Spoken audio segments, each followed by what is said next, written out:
Bismillahirrahmanirrahim. So question number 18. A student of physics, Rahat, took 20-gram gases which is enclosed in a cylinder. So the mass is supposed to be 20 gram. This mass actually represents the total mass of the gas, right? Total mass. In a cylinder, the amount I have taken, okay, here 20 gram of gases are there. Okay. The temperature of the gas is 30 degrees Celsius. Temperature T is given as 30 degrees Celsius, and we can convert it to Kelvin. So it will be 303 Kelvin. Pressure 2 into 10 to the power 5. Pascal. Volume is 0.02 meter cube. The molar mass of the gas is 44 gram. Molar mass. Now, what do we understand by molar mass? Molar mass means the mass of 1 mole. The mass of 1 mole, that is given as 44 gram. Okay. And molar specific heat, that is S, is given 20.4 joule per mole per Kelvin. Our value there is the universal gas constant 8.314. Okay, it is given. For delta, that is not actually delta, it is gamma 1.4. It is given. Now, I already took a look at this question and found some mismatch between the given information. Okay, and our explanation is also given here. Okay, according to that, I will explain what is the problem with this question. Okay, so here, as you can see, molar mass is equal to, that means the mass of 1 mole, it is 44 gram. Can you tell me for which gas the molar mass is 44 gram? From chemistry, actually, you can calculate, right? I also remember that we studied something like this. This is carbon dioxide gas. Okay. Here we had in one molecule there are 3 atoms, right? One of carbon. So carbon is 12 and oxygen is 16. As there is 2 atoms of oxygen, so it will be 20 to 16. If you add them up, then you will get 44. So this 44 gram, whenever I see 44 gram is the molar mass, then we can say that, okay, it is for carbon dioxide, okay? Achha. For carbon dioxide, we can see that this is polyatomic gas, right? This is not monoatomic, this is not diatomic, rather it is polyatomic. So for polyatomic gas, the value of gamma, we know 1.33, not 1.4. So this is one problem with this question. This is not actually a major one. Okay, the main problem is the total mass is given here, right? And molar mass is given here. We know this equation that total mass we can calculate in this way.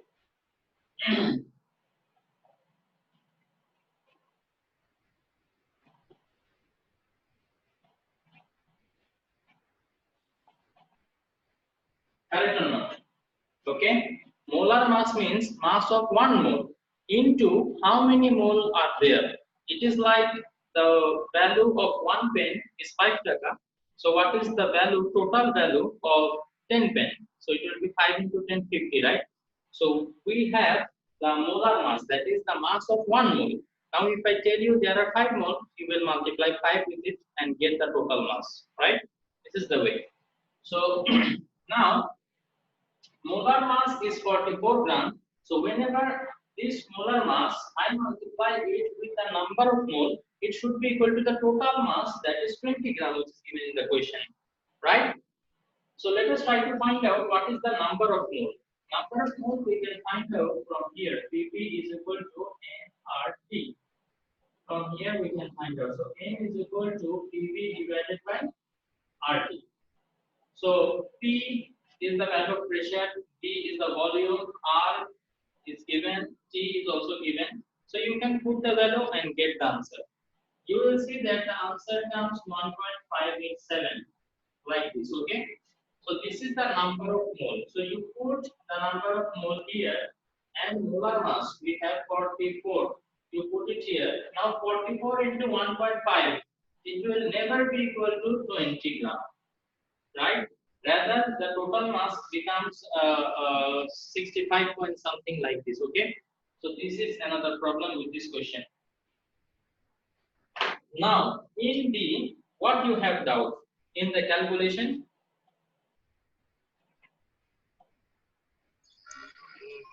না sir তাইলে এমনি sir problem কি বুঝতে পারছো কোশ্চেনে? এটার মধ্যে sir কোশ্চেনটা ভালোমতো বুঝিনি স্যার। কোশ্চেন আমি এখন বললাম যে এখনো বুঝো নাই। আপনি এখন কি দেখেন স্যার? আমি নাম্বার সি না নাম্বার ডি এর কথা বলতেছি। না না, ও আচ্ছা, D number question. Okay, justify mathematically the temperature of 1 kg water can be raised from 25 degrees Celsius to 100 degrees Celsius with the heat supplied to the system. আচ্ছা, এখানে যেটা জিজ্ঞেস করছেন যে আমরা হিট যতটুকু সাপ্লাই করব, let us say we have supplied q amount of heat. Okay, q1 amount of heat we have supplied to the system. তো এটা আমরা বের করব। এটা বের করার পরে আমরা আরেকটা জিনিস বের করব, সেটা হচ্ছে ওয়াটারের টেম্পারেচার 25 ডিগ্রি সেলসিয়াস থেকে ডেফিনেটলি 100 ডিগ্রি সেলসিয়াসে রেজ করতে হলে তোমার একটা certain amount of heat supply করতে হবে না? ধরে নাও সেটা হচ্ছে q প্রাইম। ওকে, তো তোমার এখন দেখতে হবে q1 কত আসে। তো এখানে দেখা যাচ্ছে কি q1 আসে 9000 সামথিং। ওকে, আর q প্রাইম এটা আসে 3,15,000 সামথিং, এরকম কিছু একটা আছে। তো এখান থেকে আসলে ক্লিয়ারলি বোঝা যায় যে আমরা যতটুকু হিট আসলে এই সিস্টেমকে সাপ্লাই দিচ্ছি সেটা মোটেও এনাফ না যে ওয়াটারের টেম্পারেচার 25 থেকে 100 ডিগ্রি সেলসিয়াস করার জন্য। ওরা এটাই চেক করতে বলছে যে এই সিস্টেমটা আমরা যতটুকু সাপ্লাই দিচ্ছি সেটা কি ওয়াটারের টেম্পারেচার 25 থেকে 100 এ নেওয়ার জন্য এনাফ কিনা। আমরা দেখতেছি এনাফ না।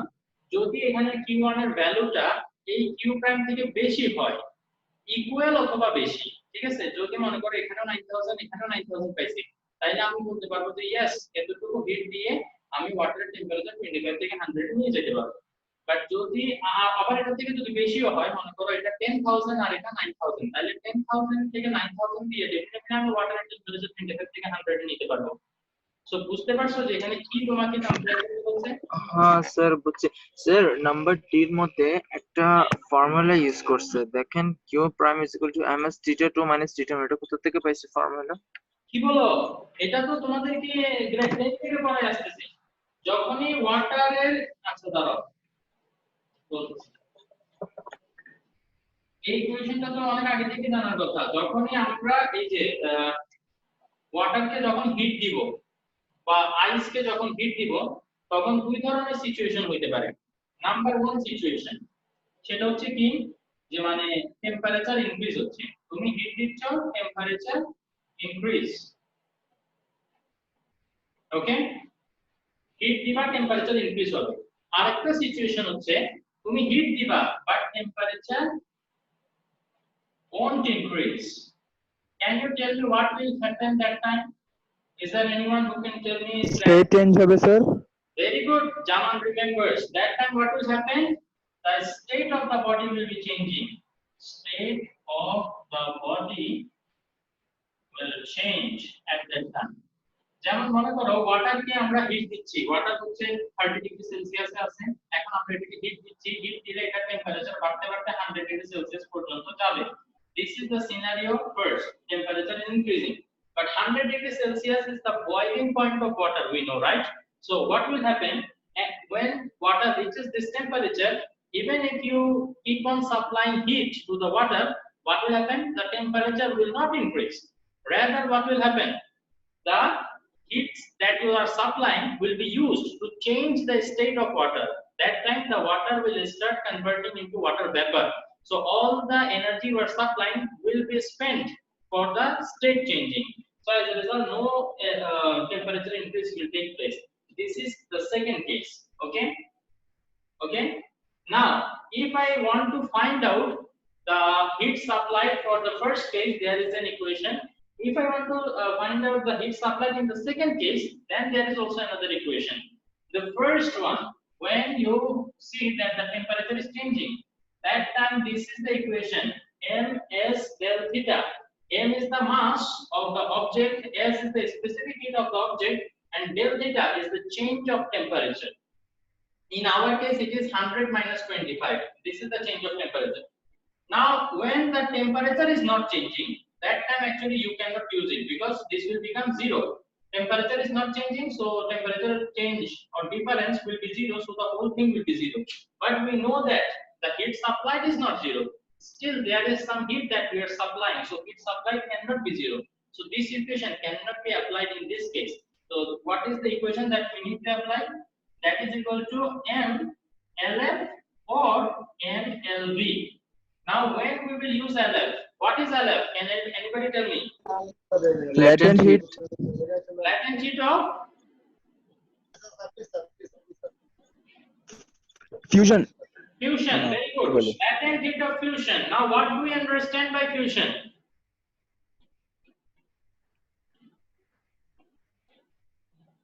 Sir, I mean liquid থেকে গ্যাসের Ah, ওটা Sorry, vaporization. ও সরি তাহলে ওটা Solid থেকে I mean liquid. solid থেকে liquid, হ্যাঁ Right. Okay. So solid থেকে liquid, এটা হচ্ছে fusion. So mass m তো আছে, এটার সাথে আমরা কি মাল্টিপ্লাই করব? এই যে LF, এটার ওয়াটারের জন্য ভ্যালুটা তোমাদেরকে বলছিলাম 3,36,000, okay, joule per KG per kelvin. So এটা হচ্ছে ফিউশন মানে মেল্টিং এর জন্য, আর এটা হচ্ছে লেটেন্ট হিট অফ ভ্যাপরাইজেশন LV। তো এই ইকুয়েশন আমরা ইউজ করব যখন টেম্পারেচার চেঞ্জ হচ্ছে না বাট স্টেট চেঞ্জ হচ্ছে। সো এখন আমাদের যে কন্ডিশন সেখানে কি দেখা যাচ্ছে? The temperature of the water is rising, temperature is changing, so definitely we will use this equation. Is it okay? Yes, sir. If you want, I can show you the derivation of this equation also. From the definition of a specific heat, we actually can find the proof. This all were discussed in grade 10. I guess somehow you forgot. No problem. Now is it okay? Yes, sir. Acha. So then I can move to 19B. Sir বলো। Sir আপনি কোন একটা মিস্টেকের কথা বলছিলাম, এই question একটু আবার repeat করবেন। কোনটা? এই যে এখানে যেটা বলছিলাম সেটা? হ্যাঁ স্যার, লাইক বলছিলেন একটা গামার ভ্যালুটা রং। ও গামার ভ্যালু হচ্ছে এখানে এটা মোলার মাস দেখে আমরা বুঝতে পারি যে মানে গ্যাসটা, এটা আসলে একটা অ্যাজাম্পশন আর কি, এটা ডাইরেক্ট আমরা ফুল হিসেবে বলতে পারবো না, বিকজ কোশ্চেনে যেটা আছে আমাদেরকে ওইটার ভিত্তিতে কাজ করতে হয়। যেমন বিষয়টা অনেকটা এরকম যে আমি একটা অ্যাঙ্গেল, কোশ্চেনে তোমাদেরকে এরকম একটা অ্যাঙ্গেল দিব, ঠিক আছে, অ্যাঙ্গেল দিয়ে বললো কি যে এটা 90 ডিগ্রি সাইন মতো দিয়ে দিল, তোমাকে কিন্তু এটা 90 ডিগ্রি ধরে করতে হবে, even though you can see that this is not 90 degree. আবার একটা অ্যাঙ্গেল মনে করো এরকম একদম ফুল 90 ডিগ্রির মতো, বাট যতক্ষণ পর্যন্ত এখানে 90 ডিগ্রি সাইন না দিবে তুমি এটাকে 90 ডিগ্রি কনসিডার করতে পারবে না। তো এখানে দেখে আমরা বুঝতে পারতেছি যে molar mass is 44 grams, that means the gas is carbon dioxide, we can understand this, okay, and for carbon dioxide the value of gamma is 1.33, but as it is not directly said that it is CO2, so we cannot actually do this from our own, okay. So এই কারণে এই প্রবলেমটা মানে আমরা বুঝতে পারি যে এটা একটা মিসম্যাচ, বাট এটা বেস করে চ্যালেঞ্জ করা যাবে না, বিকজ কোশ্চেনের মধ্যে এরকম ঘটনা ঘটতে পারে। তাহলে স্যার কোনটা? স্যার এনবি তে এটাই বুঝাইছে না? টোটাল মাস নিয়ে হচ্ছে মেইন সমস্যাটা, যে মানে টোটাল মাসটা আসলে আসে না। টোটাল মাস আসে 65 পয়েন্ট সামথিং, বাট আমাদের কোশ্চেনে দেয়া হচ্ছে 20 গ্রাম। এটার এক্সপ্লেনেশনটা লেখা আছে, তো পড়লে বুঝতে আশা করি। Okay? Okay, sir. Achha. Now 19D. A Carnot engine is working between 327 degrees Celsius and 127 degrees Celsius. This means the temperature of the source T1 and the temperature of the sink T2 is given. It absorbs 2 into 10 to the power 6 joule heat from the source. That means Q1 is given. Many things are given. T1, T2, Q1 is given. So Q2 also can be found out because Q1 by T1 is equal to Q2 by T2. Acha, if this is like that, এটা কত T number না? Oh, question বুঝাইতে বলছো খালি। If the efficiency 1.5 times will, আচ্ছা এখানে যেটা বুঝাইতে চাইছে, if the efficiency is made 1.5 times, will there be any change? Is work done per cycle নাকি in work done per cycle, explain mathematically. একটু গ্রামাটিক্যাল মিস্টেক, এটা তো বুঝে নিতে পারো। হ্যাঁ বলো। What is the work done হবে ওখানে whatটা missing? What is the work done per cycle হবে ওই whatটা মিসিং এখানে? work done per second না তো per cycle। হ্যাঁ সরি, মানে না দেখছেন তো এখানে work done per cycle। No sir এটা না, এখানে বলছে না is the work done per cycle, ওটা what is the হবে। আচ্ছা ও if the efficiency is made 1.5 times, will there be any change in work done per cycle, explain mathematically। মানে total কথাটা যেটা সেটাই আমরা বুঝতে চেষ্টা করি যে আমরা এফিসিয়েন্সিটা এখন যত আছে তার 1.5 টাইমস করে ফেলবো, ঠিক আছে। তো এটা করার ফলে ওয়ার্ক ডানে কোনো চেঞ্জ আসবে কিনা? ডেফিনেটলি ওয়ার্ক ডানে চেঞ্জ আসবে, তাই না? এফিসিয়েন্সি যখন বেড়ে যাবে তুমি বেশি বেশি ওয়ার্ক করবা, ঠিক কি না? অথবা উল্টা করে যদি আমরা বলি আমরা যখন ওয়ার্ক ডান বাড়াই দিই তখন আমাদের কি হয়, এফিসিয়েন্সি বেড়ে যায়। আমরা সেম অ্যামাউন্ট অফ এনার্জি নিচ্ছি বাট ওয়ার্ক আগে থেকে বেশি করতেছি, so definitely our efficiency has increased, right? So work ডানও আসলে 1.5 টাইমস হয়ে যাবে, বুঝছো না কিনা? আগে আমরা যতটুকু কাজ করতাম মনে করো এখন থেকে ডাবল কাজ করতেছি। ইনপুট সেম, এখানে একটা গিভেন কন্ডিশন থাকতে হবে যে ইনপুট সেম, আমাকে সেম পরিমাণ ইনপুট দেওয়া হচ্ছে বাট কাজ আগে আমি যত করতাম এখন তার থেকে ডাবল করতেছি, তার মানে আমাদের এফিসিয়েন্সি ডাবল হয়ে গেছে। এর পান বুঝতে পারছো? তুমি যেভাবে আনসার বলতেছো তাতে মনে হচ্ছে বুঝতে পেরে তুমি অনেক দুঃখিত, নাকি বুঝো না? আসলে না বুঝতে বলো, অসুবিধা নেই। স্যার আমি শুয়ে আছি এই জন্য। তুমি শুয়ে আছো? আহা, স্টুডেন্ট লাইফ কত মজা। একবার এসে দেখেন এরপরে বুঝবেন। হ্যাঁ কি কিছু না স্যার। না মাঝে মাঝে মনে হয় যে স্টুডেন্ট লাইফ আবার ডিফিকাল্ট হবে। তবে একটা সত্যি কথা কি জানো, তোমাদের টেনশন মানে বড়দের টেনশনের তুলনায় আসলে কিছুই না। তোমাদের টেনশন হচ্ছে কি যে পরীক্ষা পড়তে হবে। একটা বিষয় হচ্ছে কি যে তোমরা চাইলে এটার ব্যাপারে কিছু একটা করতে পারো, সলিউশনটা তোমাদের নিজেদের হাতে। যে ওকে আমি পড়লাম, পরীক্ষা ভালো করে ফেললাম, পাস করে ফেললাম, এটা আমার কন্ট্রোলে। কিন্তু বড়রা এমন সিচুয়েশনে মাঝে মাঝে পড়ে যে মানে যদিও বা তারা কিছু করতে চায় সিচুয়েশন ওদের কন্ট্রোলে থাকে না, মানে খুব অসহায়ের মধ্যে পড়ে যায়। মনে করো একজন লোক এখন জব পাইতেছে না, তার ফ্যামিলি কি খাবে, তার বাচ্চা মানে কি করবে, মানে একটা টেনশন। যতই মানে আল্লাহর উপর ভরসা থাক, মানুষ হিসেবে নেচার, হিউম্যান নেচার অনুযায়ী আমাদের একটা টেনশন চলে আসে। তো এটা আসলে আমাদের কন্ট্রোলে থাকে না। আমি চাইলে নিজেকে নিজে জব দিতে পারবো না, এরকম না যে বসে আমি 100টা ক্রিয়েটিভ প্র্যাকটিস করে ফেললাম আর আমার জব হয়ে গেল। কিন্তু তোমাদের জন্য সিচুয়েশনটা আসলে এই তুলনায় অনেক সিম্পল। চাইলেই বসে তুমি কিছুক্ষণ পড়াশোনা করলেই যে তুমি দেখবে একটা বেটার ফিলিং আসতেছে তোমার মধ্যে, যাক আমি পড়ে ফেলছি, আমি পারবো পরীক্ষায় এখন। তো তোমাদের লাইফে আসলে সিচুয়েশনটা তোমাদের কন্ট্রোলে, বাট কোন জায়গায় সিচুয়েশনটা আসলে মানুষের কন্ট্রোলে থাকে না। তো এটার তুলনায় আর কি। নাইলে আমরা জানি স্টুডেন্ট লাইফে এইসব এক্সাম এগুলোর জন্য অনেক প্যারা মনে হয়। আমি তো যেদিন আমার পড়ালেখা শেষ হয়েছিল যে মানে জানি এরপরে পড়ালেখা আমি চাইলে করবো না চাইলে করবো না, মানে ব্যাচেলর যেদিন শেষ হয়েছে সেদিন কি যে খুশি লাগছে, আর কোনো এক্সাম নাই, আর কোনো টেনশন। তো খুশি লাগে, ঠিক আছে তোমরা অনেক যন্ত্রণা থাকো, এটাও ঠিক আছে, বাট যদি কম্পেয়ার করো অন্যদের সাথে তাহলে সেই তুলনায় আসলে তোমাদেরটা কিছু। ওকে, সো 21C। আচ্ছা আমাকে জাস্ট একটা মিনিট একটু সময় দাও, তোমরা 21C এর কোশ্চেনটা একটু দেখো, আমি একটু আসতেছি। আচ্ছা ওকে, সো এখানে there is a Carnot cycle drawn, right? Informations are given. Good. Now in C they want to know, according to the above stimulus, calculate the pressure at B while AB expansion. AB AP, it is an isothermal process, right? Okay, isothermal process. So for isothermal process, which law we can apply?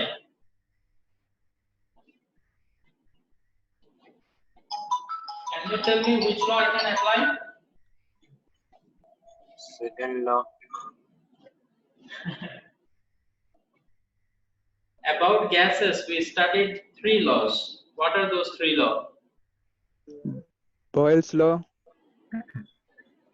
Kelvin, Charles law and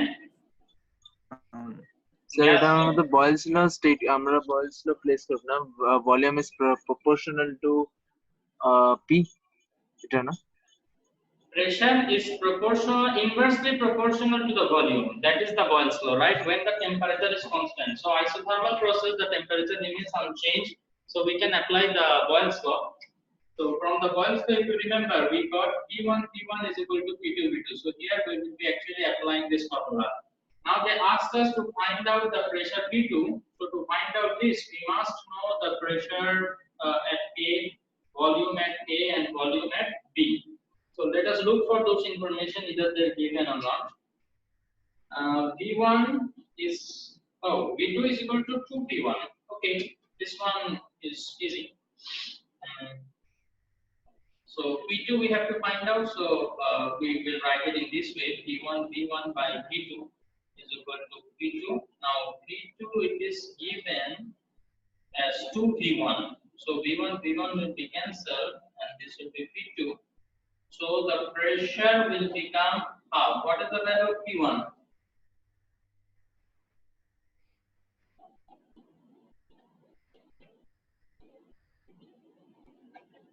Remember? Sir pressure দেওয়া নেই sir.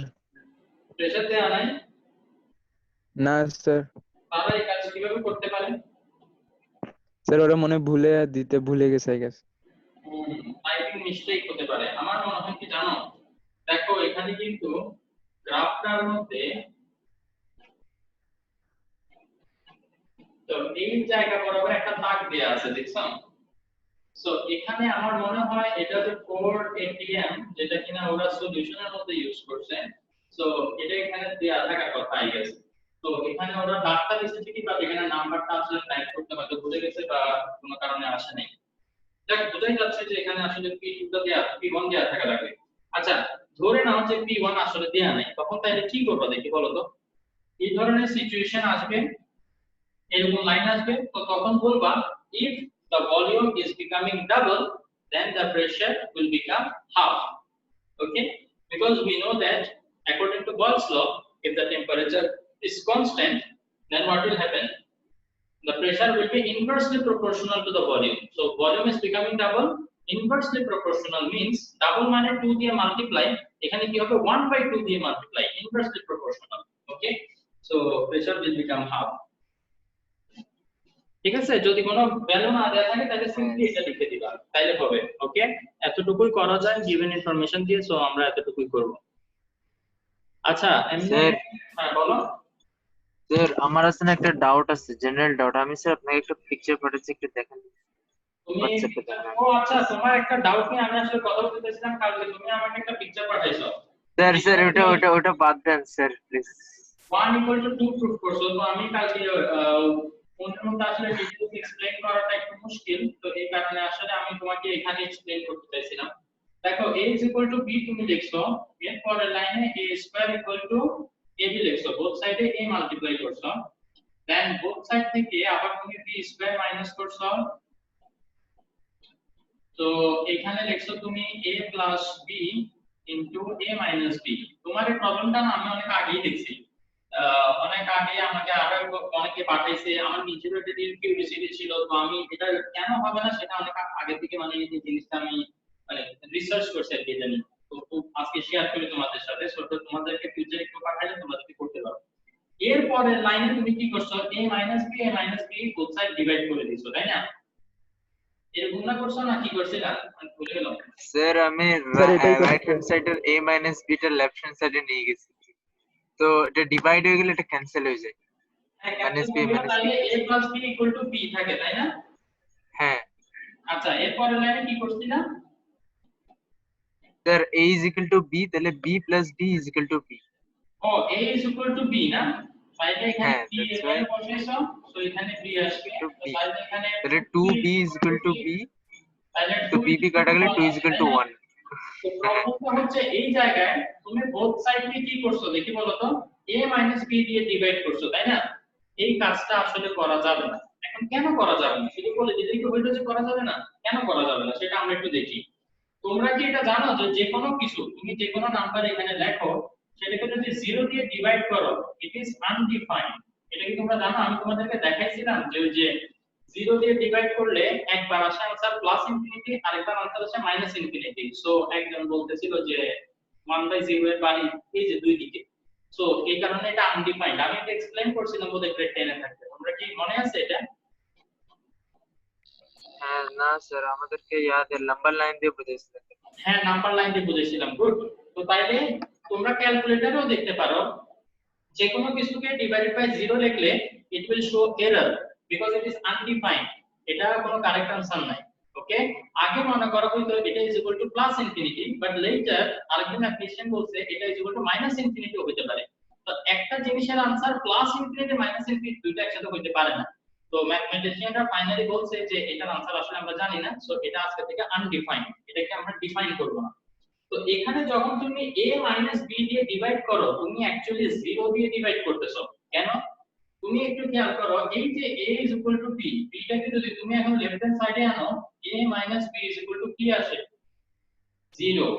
তো তাইলে তুমি যদি both সাইডে a b দিয়ে divide করো, actually তুমি 0 দিয়ে ডিভাইড করতেছো। তো 0 দিয়ে ডিভাইড করলে ইট বিকামস আনডিফাইন্ড, তখন আসলে এটা করা যাবে না।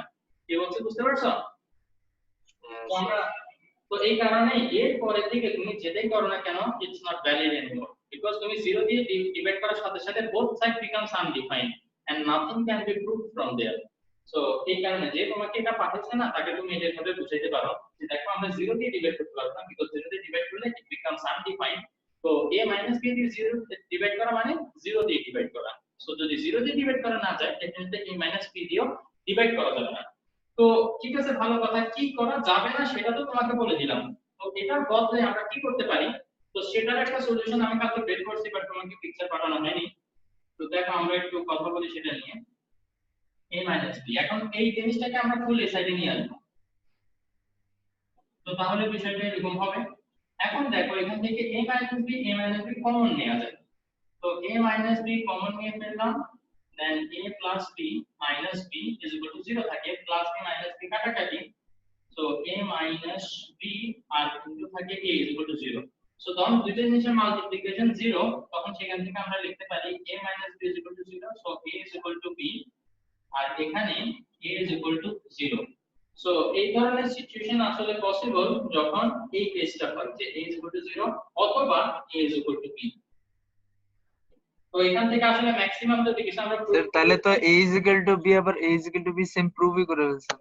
হ্যাঁ হ্যাঁ, এই সেম জিনিসটাই আবার আসবে আর কি, নতুন কোনো কিছু আসলে এখান থেকে প্রুফ করা সম্ভব নয়, বাট করলে এই কিছু করতে। যেমন আরেকটা জিনিস, তোমরা মাঝে মাঝে ইকুয়েশন সলভ করার ক্ষেত্রে হয়তো এরকম সমস্যা ফেস করতে পারো যে x square equal to 5x, এখান থেকে তোমরা ভাবো কি ওয়াও বোথ সাইডে x দিয়ে ডিভাইড করে দিই তাহলে x ইকুয়াল টু হয়ে যাবে 5। কিন্তু এভাবে যদি তুমি অঙ্ক করো তাহলে তুমি x এর দুইটা ভ্যালু থেকে একটা ভ্যালু বাদ দিয়ে দিচ্ছ অলরেডি।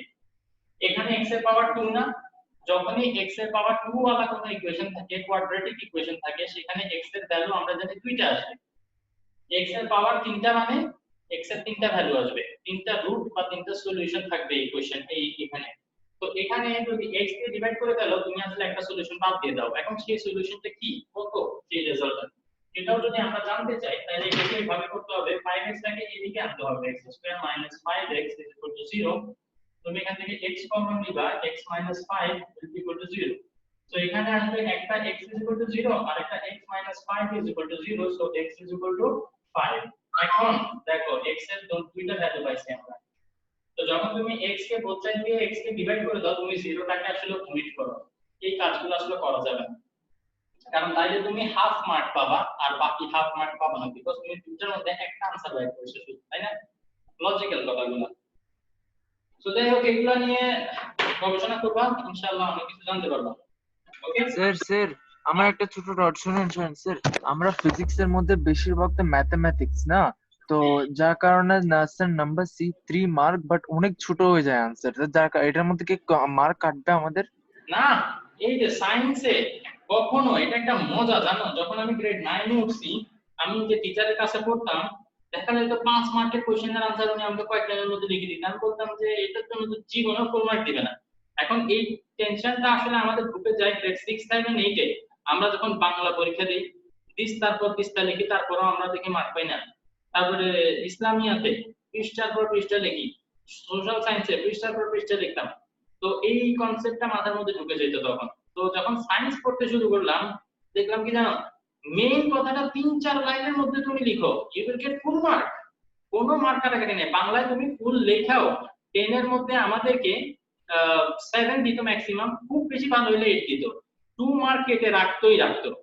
কিন্তু সায়েন্সের মধ্যে তুমি যদি মেইন কারণটা লিখো, 10 এর মধ্যে থেকে তোমাকে 9.9 দিতে পারবে না।